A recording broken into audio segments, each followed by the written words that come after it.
Erin Chase here from $5 Dinners, and this is my Dinner Made Easy show. And on tonight's episode, we are making roasted maple mustard chicken. It is super fantastic and super quick to prepare for the oven as well. So I'm going to welcome our live viewers. If you're catching the replay, slide it forward about 30 seconds to a minute when we will get started with what we are having for dinner. And in the meantime, I'm going to say hello to my friends who are here live.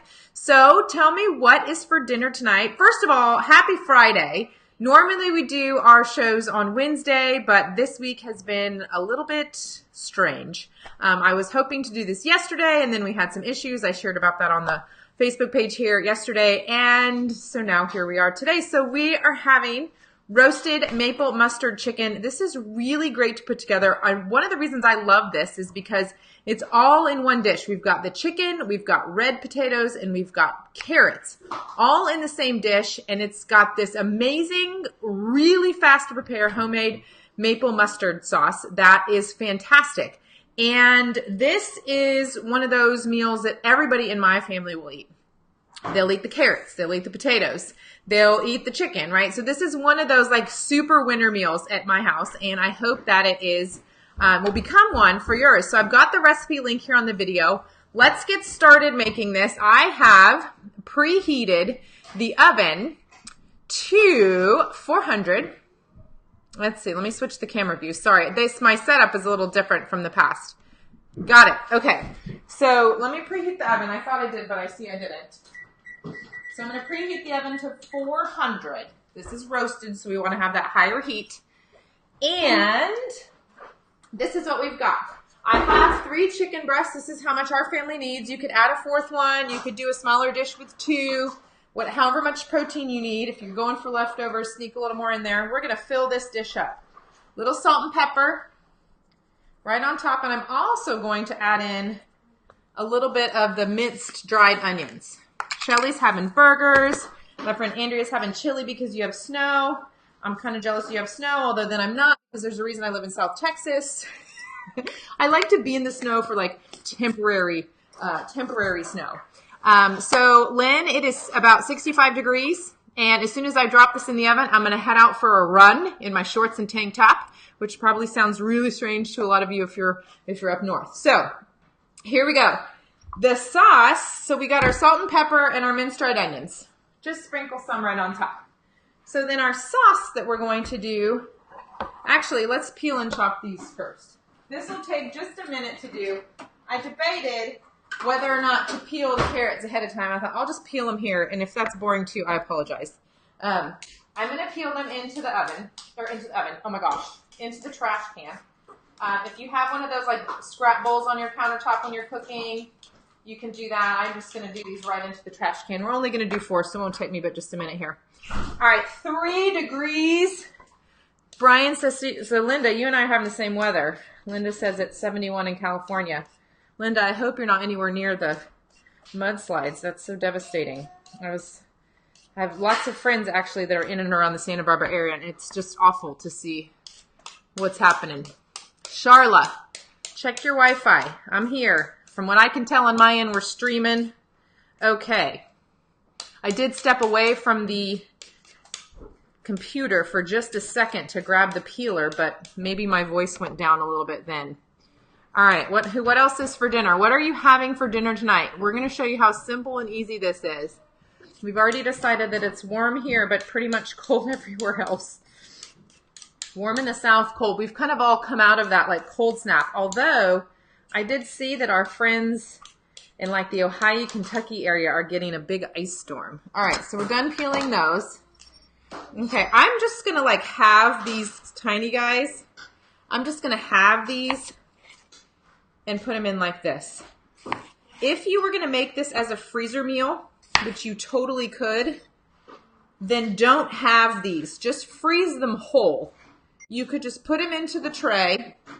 Put them into the tray and then just sprinkle them around, okay? So, but because I'm making this meal fresh, I'm going to just have them. The bigger ones, you could quarter them. You want them to be kind of small, just to make sure that they get nice and soft and roasty toasty when they're in there. Oh, Peggy girl, I couldn't even handle that. Whew. That is a little much for this hot weather loving girl. All right. Okay. Let's see. If you're hearing chimes, I apologize. My notifications are all still turned on. So you can see how quick this is. This is one of those meals that it's like, you know what? This is something I don't really have to think about. It's kind of nice every now and then. So, you know, there's some nights where it's like, it's so frantic that I don't even, like, pulling out the cutting board and having to chop something makes me want to cry. I'm sure you have those days too. That was me actually yesterday, which is why I put brats in the air fryer. If you missed that, go back and scroll down on the page. You'll see my post from yesterday. But there are some times, like this afternoon, when we're kind of not in a hurry for dinner, it's Friday night, it's just kind of nice to kind of chop vegetables. There's something a little bit soothing about it. Not everybody feels that way, but I do. So, hi Sue, I'm glad you're here. So the last thing we're going to do is, I told you we were going to fill up this dish. And again, if you wanted to make this freezer friendly, you would do this in a disposable tray. Keep the potatoes whole. You want those to stay whole if you're going to freeze them, because they will oxidize and turn brown if you freeze them once you've cut them. So we're just going to run this down. I mentioned I was going to go for a run while this was in the oven, and I have a kiddo right here who is just chomping at the bit to go run with me. Let's see. All right. Paul, I'm going to run down the recipe here one more time real quick. Sorry, I was trying to look on the computer to see if I missed any questions. But I have to pay attention to what I'm chopping, so I can't look at both places at once. We don't want to have a tragedy on Facebook Live here. Okay, so this I'm just going to sprinkle right around. So this is what, if you wanted to freeze it, you could do this again. Don't cut the potatoes. All right. Now, that's that. Let me move this a little more central for you. So now we're gonna mix up this Mercedes. I love it. Good for you. I like it. Making ahead is super crucial when you're trying to eat well and eat right. Okay. Sounds like you're on a mission, and I love it. All right. My friend Kirsten's having pizza for dinner, and that sounds like an amazing dinner when it's 17 degrees outside. So we're going to do equal parts of maple and brown mustard. You could do the spicy ground mustard. You could do the super grainy kind. I would go with the spicy brown. You could do regular mustard too, but I think the spicy brown kind of adds a different flavor to this chicken pozole. That sounds amazing. We're just going to whisk this, and that's it. It turns into a fairly thin sauce. Let's see if you can see that. It's fairly drippy. Can you see that okay? The drippiness. I'm trying to work on the lighting in my kitchen for these videos so you can see them without the glares and without the light glares. So that looks pretty decent. Does that look pretty decent? Mia and Autumn, hello. I'm glad that you're here watching. I hope this is helpful. All right, so now what we're going to do, let me reposition this for us. We are just going to basically spoon that sauce all over this chicken. I'm going to switch to a scraper. Spoon it all over the chicken. All right, so let me do a quick recap for you. Preheat the oven to 400 degrees. All right, we got that done. Hi, Lavon. You guys, I know this is so yum. It's so yum. All right. We are going to, all right, so let me recap this as I pour this on. 400 degrees, because we want to get these vegetables roasty toasty. The chicken cooked through a little bit faster as well. Chicken in the oven at 350 usually takes about an hour. This is a little bit less. All right, so I'm doing 3 chicken breasts because these are enough for our family. If you need to do more, you could nestle more in there. There's a little bit more space for a little bit more in this dish. If you need to do 2 dishes, if you're doing a bigger family, then do 2 dishes. We did salt and pepper right onto the chicken, as well as minced dried onion. So that dried chopped onion that you can get on the spice aisle went right on top of the chicken. You can kind of see it in there. Then we halved and quartered 2 pounds of small baby red potatoes. If you wanted to freeze it, you could freeze it just like this. The only thing you would need to do is not cut the potatoes. So you just put the potatoes, the little potatoes in their whole, and you could freeze it like this in a foil tray. And that can be frozen like that. Then you would just let it thaw and roast it as directed. Then we did 4 whole carrots, peeled, and just diced those up into little chunks. Sprinkle all that in there. And then equal parts of maple syrup and spicy brown mustard, or a real grainy, if you use like a thick grainy brown mustard, you could do that as well. And that just went like this. And if you wanted to give this a little bit more of a toss, I tried to make sure that the chicken got coated nicely.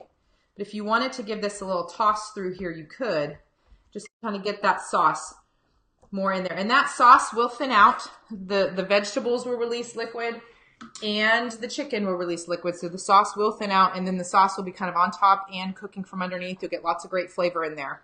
So we're going to put this in the oven and roast at 400 degrees for 30, 35, 40 minutes until the chicken is cooked through and the potatoes are soft. So adjust the time if you need to for thickness of chicken breast, or if you were using larger red potatoes, you didn't cut them down, or if you're higher altitude, obviously adjust for that as well. So you want to make sure that that is cooked through. And that's it. That's dinner. So I'm going to put this in the oven. I'm going to go see how far I can run in the next 40 minutes. And then I'll be back and dinner will be ready to go. So let's see. I think we're good. I'm glad this looks really great. Thanks, guys, for the likes, and thanks for the hearts, and thanks for the love. Let me get this switched back over here. What happened to my screen? Let's see. I don't know what happened to my... There we go. There we are. So this guy and I are going to go for a run while that's in the oven. And I hope you guys have a super fantastical weekend. I can't wait to hear about when you make this roasted maple mustard chicken. Let us know when you do. I hope this helps inspire you to make dinner easier. If I can squeeze this dinner prep in before a run and before dinner for these crazy boys, I know you can too. I can't wait to hear how you like it, and we will catch you, let's see, later next week or next weekend. We're no Dinner Made Easy show this next week. He's doing his warm-up. I better go get my warm-up done, and I will see you guys next week for our, let's see, next will be the 5-Minute Meal Show, which will be next weekend. I will catch you then.